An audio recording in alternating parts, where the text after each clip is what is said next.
You're live. We're live. Well, good morning, everyone. We hope that you had a great week, and we thank you for, I have to do that because of what I'm going to do later. We hope you had a great week, and we also hope that you're going to have a greater week coming up. We're going to have a great show for you this morning. We have a very talented, intelligent, that's it. Just an intelligent and you know, and he plays the banjo. So his name is Dr. Don Wendorf. Should I include, I could still include the doctor, right? Absolutely. Yeah, because he's a well, he can tell you what he does, but well, actually, you're going to read his yes, bio. I'm going to read his bio in just a second, but and then later on, if we talk nicely to him, he just may entertain us with a song on his banjo. So, Don, welcome to the show. Thank you, Brian. Thank you both. And then to your right, I believe there is a young lady that's sitting on the couch next to you. Possible. I wouldn't rule it out. But is she there? Oh, you got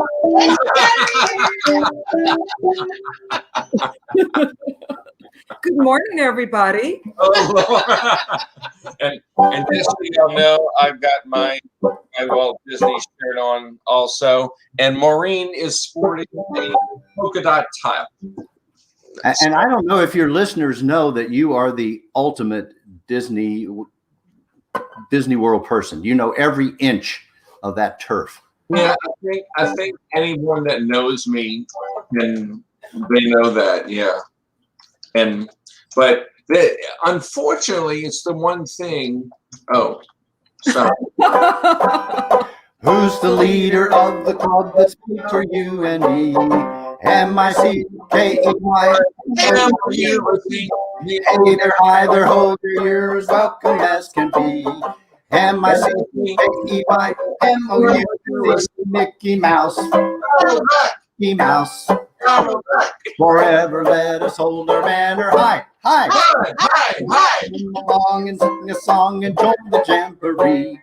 M-I-C-K-E-Y. M-O-U-S-E.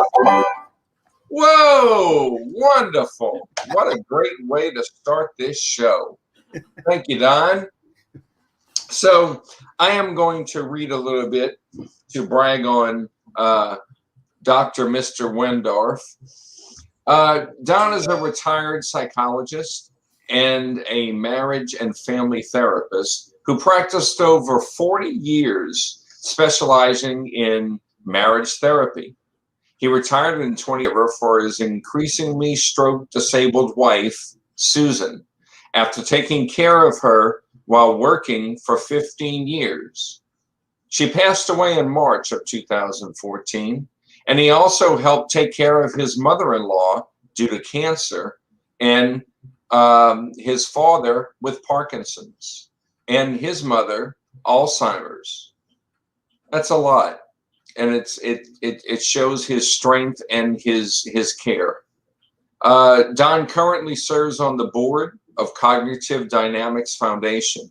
Don has been a professional musician since his high school days, playing in a variety of jazz and bluegrass bands, as well as writing songs. He combined all these interests and experiences in 2 books, one on marriage, Love Lyrics, a musical marital manual, and one on the emotional struggles in caregiver carols, a musical emotional memoir. Both written primarily in song lyrics to be more accessible and memorable to ease the pain a bit. Don and his wife, Linda, who is sitting right next to him, and you'll see her maybe a little bit later, They met when he contributed to her book, Seasons of Caring, Meditations for Alzheimer's and Dementia Caregivers. And together, they have edited several additional books for caregivers. They are advocates for increased funding for research on Alzheimer's and related dementias, and regularly speak to conferences, churches, and advocacy groups on topics relating to dementia and caregiving. Well, that's a lot to say, but before we bring Mr. Don Wendorf, I must say that both he and Linda have been friends of mine for a number of years, and it's always fun, and you never know what's going to happen when we all get together. So I'm going to play a little ditty just to bring Don on. Please dance if you like.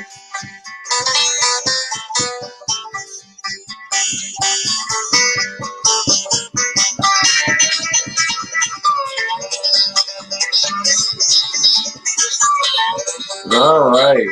Oh, thank you so much. There you go. That was me playing the guitar, by the way. Nicely done. Yeah. Yeah, not really. Okay. Well, Don, good morning. Hey, Brian. How are you? I'm good. Thanks for the Mickey attire. I appreciate that more than you know. So let's start off with our first question is tell us what you mean by the power of music with, not for, or for. For, yeah. Or for. For, yeah. Yeah, and you and I have experienced that together. I mean, yes. I want people to know that you and I have done music together, particularly in Tuscaloosa at the Bringing Art to Life program at the Caring Days Adult Daycare Center. Right. And I've been very involved with music and with Linda's help with a number of the Respite Care programs here in town and some adult daycare programs too. And when I started doing that, and I think that's probably true of the times that we did that together, I was doing more music for. I even brought in one of my bands one time, and we played, and it was a great deal of fun. Everybody had a lot of fun and got real involved and stuff. But I came to realize that was a performance for an audience. And my thinking about the music and what I do with it, with persons living with dementia and their care partners, and at the Bringing Art to Life program, it's students and researchers also. It needs to be with and not for. And I think some of the wording on that, the with, not for, really probably came from Bishop Ken Carter, who puts it in those kind of terms. But in that book that I was holding up, the Dementia Friendly Worship, an awful lot of people stressed the whole idea of involving people who are living with dementia in what you're doing. It's not just that I'm doing this for you. Nothing wrong with doing a performance. I love to put on a concert or performance or something like that. But that's not just entertainment is not the primary goal now when I'm thinking in terms of music with. One of the examples in a worship context would be like a church that a man had Alzheimer's, and he had been an usher there for like 40 years or something. And he still wanted to do that. He still wanted to participate, but his limitations cognitively and communication wise really made that very, very difficult. So they partnered somebody with him, and he still guided people to their seats, took up the collection, but it became a partnership. It's with, and so the worship service was conducted for everybody there as a with rather than a for kind of thing. They had that kind of an idea. The idea behind all of that is what we might call person-centered care. That term has been used a lot. It's not just care, though. It's also just involvement. I mean, the person who is living with dementia is living with dementia. And I always give you, Brian, as a classic example of that. That it's not like you go into the doc and he gives you a diagnosis and then 10 minutes later you're dead. Right. You know, this goes on for many, many years. I mean, I know so many people who are living with dementia and have been for 10, 20 years and just do amazing things. The concept there is that the person is still there. There may be some limitations. It may be hard for the person to express themselves, to communicate. They may not have the cognitive labels for what they're trying to get across, but their core, their essence, their personhood, their soul, still there.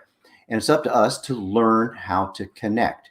Well, okay, that brings the whole thing of music. Music just has an amazing power. And you know this because you're a singer. I don't know if everybody knows what a wonderful voice you have. People, you should probably, let's just be quiet for a while and let Brian sing. No.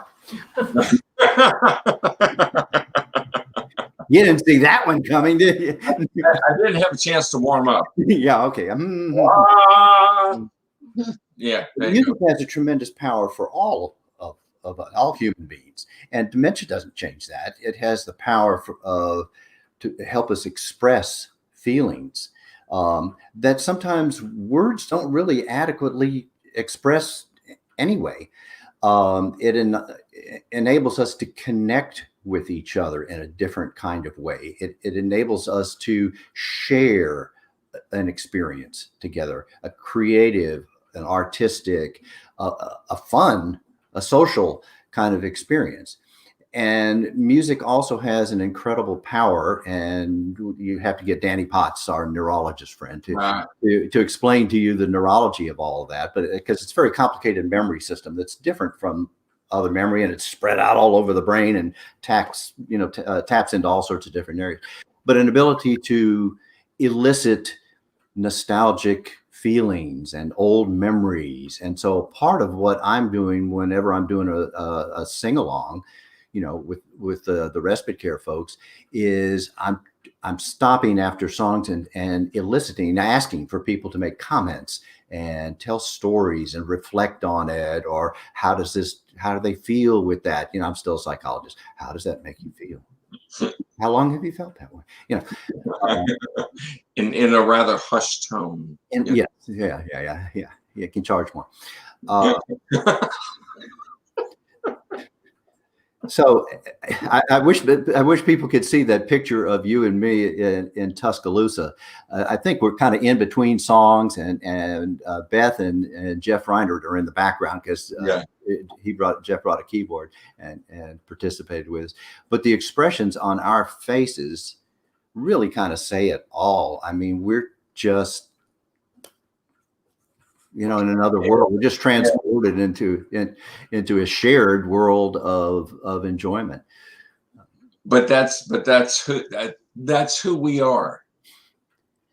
When it comes to music, I think that we both care very much for that. We both love to perform, but that was a break in between songs, and you and I did what we do best, is laugh together. And and that just opens up your heart, your mind, and other people see you having fun, and in turn we hope that and that's part of that power I'm talking about with music, is that it makes a context in which that's facilitated.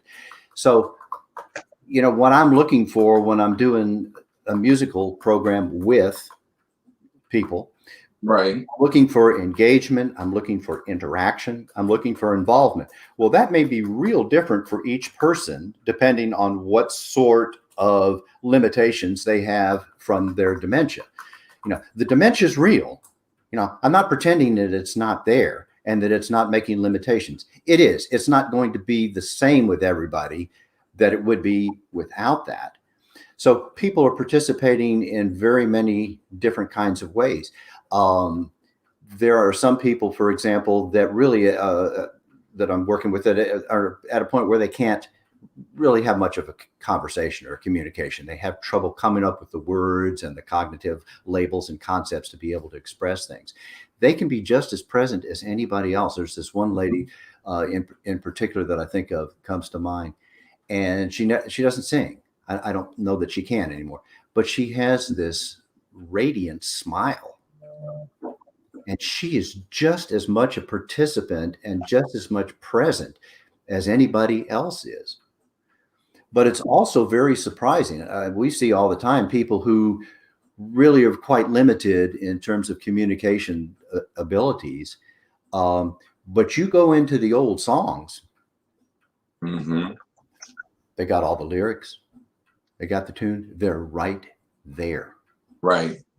You know, and that's part of that different memory system that that music seems to involve. And the other expressive arts, you know, do some of the same kind of stuff. I'm most familiar with music, but drama and poetry and dance, and you know, you can tap into that in a number of different ways. Pets probably help do the same thing. Yeah. And little kids. We spent the afternoon yesterday with our granddaughter. We went to the excuse me. We went to the what was it called? The Clearwater Marine Aquarium, where Winter the dolphin Yeah. lives, from You know, Dolphin's Tale. yeah. Those are great. Those are great photos. But I just love seeing the expression on y'all's faces. Oh yeah, and that's real. I mean, It's very real. she gives us much love and laughter. That's the same She thing. She also loves to sing. She just does, because of her deafness, Yeah. and the cochlear implants, she can't get the sound to come out of her mouth, out of her vocal cords, but she mouths the words perfectly. Yeah. She does. There And you go. that brings us joy. And that's some of the things that happen in the music programs that we do with Respite Care. I can't say enough good about Respite Care. That is just the most wonderful thing going on. People should find who in their area is doing that. Usually they're based in churches and stuff. They're great. But again, back to this idea of personhood, I'm trying to support personhood, its expression. I want to try and focus instead of on the limitations of what people can't do. I mean, I have to keep that in mind. I can't ask people to do something they can't do. Right. I want to focus on what people still can do. Right. And I want them to have a chance to be competent at something. Okay. That's true. I want them to be known as individual people. You know, there's one guy, for example, his favorite song is "My Bucket's Got a Hole in It." He loves that song. So that's Bill's song. And we do that, and it's clearly Bill's song, and the focus is on the person, Bill, who just comes alive, and you know, he loves that song. I want to tap into old memories. I want people to be able to be creative and to let their sense of humor show. Had one guy, don't remember his name. He had, I don't know where he got this. He had a little finger puppet that he named Leon.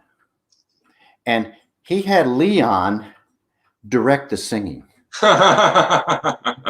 It was fantastic. Everybody had a ball. It was so funny. He couldn't really speak very well. But he could do that. And it was great. And it enabled him to show some of his personality. It also enabled him to give to us. You know, just because you have dementia doesn't mean you don't have the same kind of human needs that everybody has. So you want to be able to give. You want to be known as a person. You want to be seen as able to do things. And that's part of the deal with the music. So one of the most moving examples, I think, of what I'm talking about, and to be able to express something without words necessarily, was a fellow named John at Bringing Art to Life. I don't think he was there the day you were there. John Abel. I don't know. John was somebody who was usually very silent. He really couldn't. I Very very pulled in, and he wasn't able to have much of a conversation.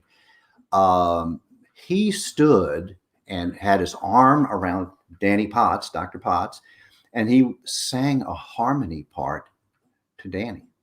Wow. That's Yeah. awesome. Oh yeah. And it's very touching to the participants too. I mean, it's very common for people to kind of tear up as we get into particularly the old gospel tunes that they sang, in church when they were little kids and stuff. And it's tears of joy. They're so happy to be able to have that be a part of their life today. Now, I have, as you mentioned before that I sing. When I was living in Pensacola, we used to go once a month to 2 community care communities. When we started out playing, you could see, they were all gathered in there, and they would just kind of sit there for about the first 5 minutes. And then you would see their foot starting to tap to keep beat with the music. Right. And then after that, they might do a little soft clap, and just keeping beat with the music. Then you see their mouths, and they're either mouthing the words or they're singing along with us. Right. And that's what gave me such. It was just beautiful to see them come alive. And when people talk about the power of music. Exactly. And I mean, that's a big part of why we do this, is to see people come alive, and they're giving to us, they're giving to each other. It's a sharing kind of a deal. It provides a space for people to try stuff that maybe they wouldn't ordinarily do, just sitting around the house watching TV. So, we had people try kazoos. Okay. I ask people to whistle. There are some of the songs that I do are very pretty kind of songs, and we'll whistle a chorus on that. Right. I brought a tambourine one time, and I don't know how I picked. I just said, anybody want to try this tambourine? And Phyllis said, yeah, she would try. She never played tambourine. Well, Phyllis became the tambourine lady. There you go. Okay. I purposely joyful voice. Exactly. Well, exactly. And she, that was a special thing. Phyllis was the tambourine lady. I have people try yodeling. Yeah, on in the jailhouse now, or some of the old Hank Williams stuff, or Johnny Rogers stuff. And, they're not going to be able to yodel any better than I can. Okay. And I've been trying at it for years. And so it may sound horrible, but it's so much fun to try. And that's a safe place to be able to try that. Right. But if what you can do is just like you were talking about, clap or tap, that's great. I'm not asking for anything in addition to that. That's wonderful. If you can just sit and smile, but be there and be a part of the thing, that's great. In terms of the giving, that brings to mind a guy who, again, conversational skills are going and have decreased a lot just in the time period that I've known him. He's a person that apparently has been a little bit hard to please. And when he's not happy about something, his conversational skills are better. How that happens. What are you laughing about that? But he decided that he liked the music, and he was able to say, "You're a good man." I loved it. Yeah. I'll take that over any standing ovation. You're a good man. That is true. He gave to me. Yeah. Now, at the beginning, you had mentioned person-centered care. Yeah. Would you be able to give us the basic concept of what person-centered care is? It's a phrase that runs rampant throughout the dementia world. Yeah. But if you could give us what your feelings are on that. Yeah, I mean it's kind of that little thing I was saying at the beginning. It's the idea. It's saying person. It's a person who is living with, not dying with, person who is living with dementia. The personhood is still in there, even into very, very late stages. The person is in there. The difficulty is in accessing and connecting, and we have to learn how to do that in different kinds of ways. Music helps, other sorts of ways help, but the essence of that person and their needs and their feelings and all of that, that's in there. So how do you get in touch with it? You're not going to get in touch with it the way you would before, as if dementia wasn't there. Okay, it is there. But you can have very meaningful and intimate connection in a different kind of way. And that's why I like the music so much, is that it facilitates that. It also, when you start talking about person, it helps you to empathize and to say, okay, I'm a person. What would I be feeling if I was experiencing what this person is experiencing? Well, maybe that's what they're experiencing. So it opens up a whole wide range of different responses on my part. It's what we talk about when Linda and I talk about empathy for caregivers. Put yourself inside that person and say, what is that like from their point of view? Because they're a person. If I can understand what they might be feeling, it helps explain what they're saying or what they're doing or not doing. So that I can respond in a different kind of way. Don, if I can use a real life example that's non-musical, but unless you call sometimes arguing music. That's a stretch. When Brian voluntarily gave up his driver's license, he became, in my never to be humble opinion, the worst backseat driver I've ever experienced in my life.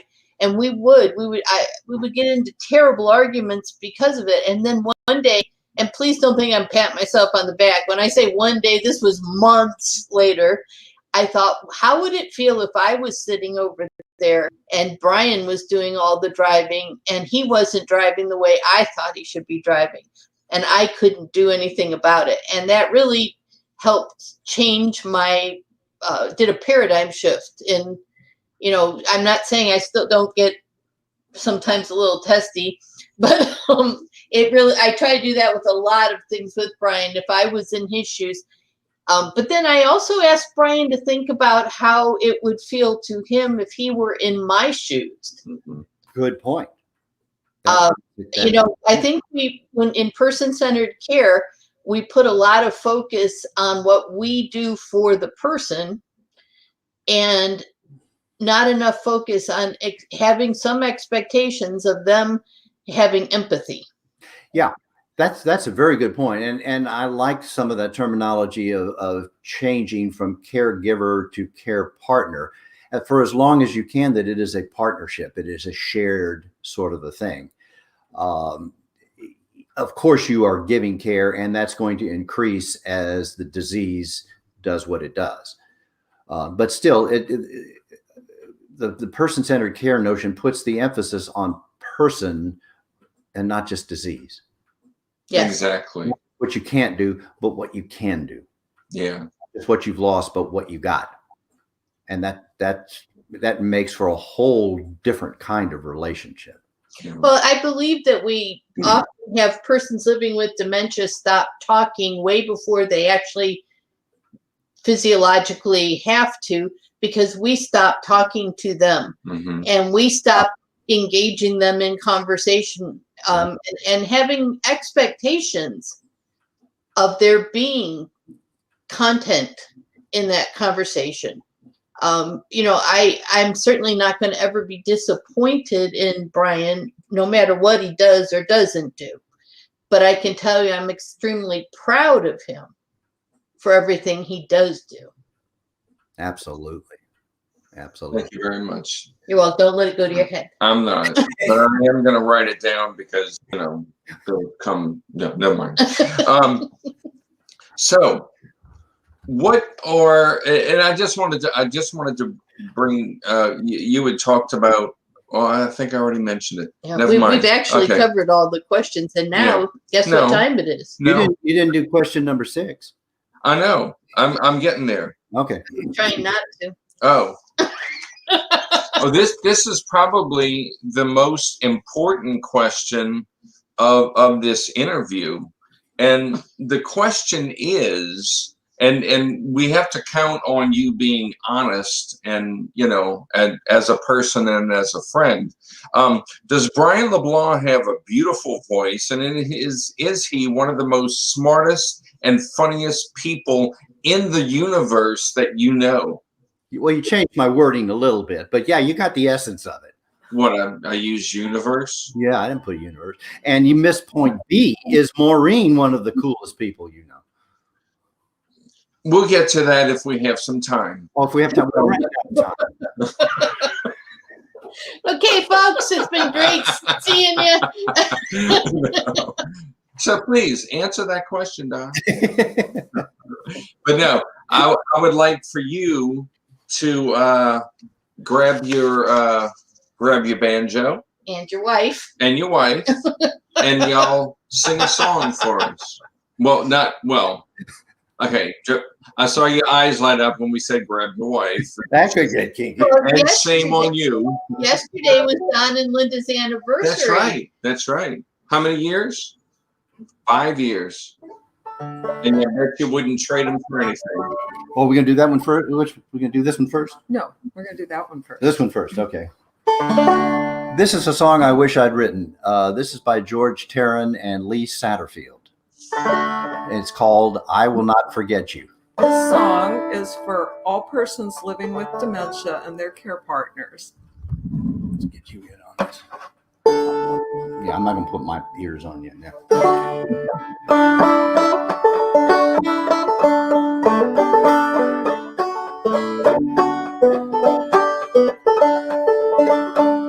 Though the roads we are on may not cross again, I will not forget you. When this warm, gentle breeze is a harsh winter wind, I will not forget you. For your voice and your vision will guide me. Like a torch, it will burn deep inside me until the earth isn't green and sky isn't blue. No, I will not forget you.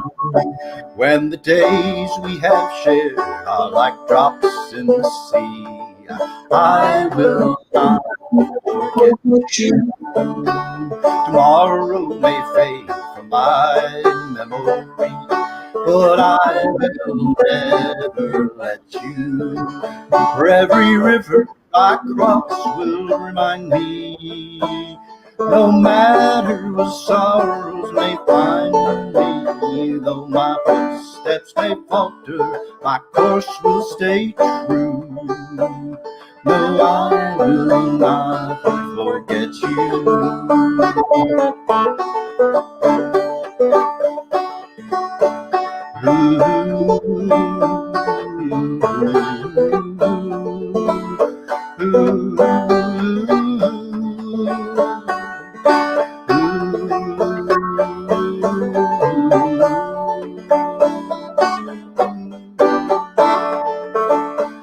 And as you slip past the horizon, your hold on my heart will just tighten. You may fade from my sight, but not from my view. No, I will not forget you.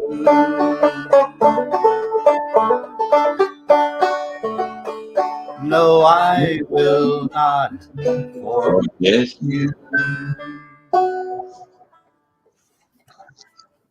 That is such a beautiful, beautiful song. I just learned of its existence.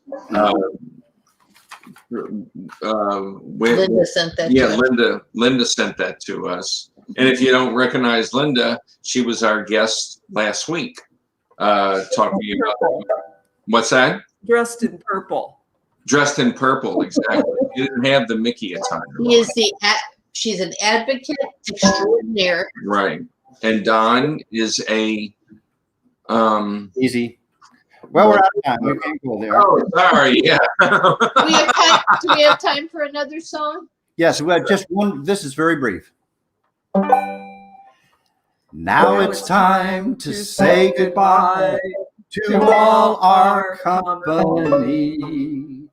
M-I-C, see you real soon. K-E-Y. Why? Because we love you. M-O-U-S-E.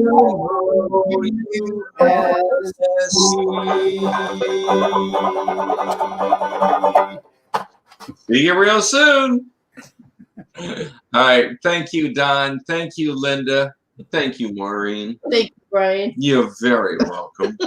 So thank you for a great show. Thank you for opening yourself up and letting us know why you do what you do, and what you do has that such a profound effect on people that are living with dementia, as well as their care partners. As somebody that music touches, it touches me to the soul. It's what I use to come out of fogs, or if I'm not able to speak through, have bouts of aphasia, which sometimes Maureen really likes when I can't speak. Well, except for now he you has know. an app on his phone that he can type what he has to say, and it plays through the sound bar on our TV. That's oh, right. That's not at all Yeah. irritating. I know. I try. I try to keep her on her toes. Let's put it that way. So, but together, y'all do such wonderful things through advocacy, just by being who you are, your generosity, your kindness, and it's just you warm our hearts. And I think Maureen has fallen in love with both of them. Yeah. There's one more or two more people that I have to, she could, leave me for, but I'm just gonna say that out I'm loud. not leaving you. I'm sending you. Oh, sending me. Plus, Oh, Yes, that's a good idea. refrigerator box. Remember, open at once. I have to go to the bathroom. and really I have to go to the bathroom. having, Oh, okay. having a serious conversation with our ears on is just a bit much. Well, with Don wearing his ears and saying he has to go to the bathroom, that's okay. In the show. Yeah, exactly. So thank y'all very much for being here today. And thank you for our watchers and listeners. Thank you for being here today. And we will hopefully see you real soon. Bye. Bye-bye, y'all. Hi, guys. Thank you.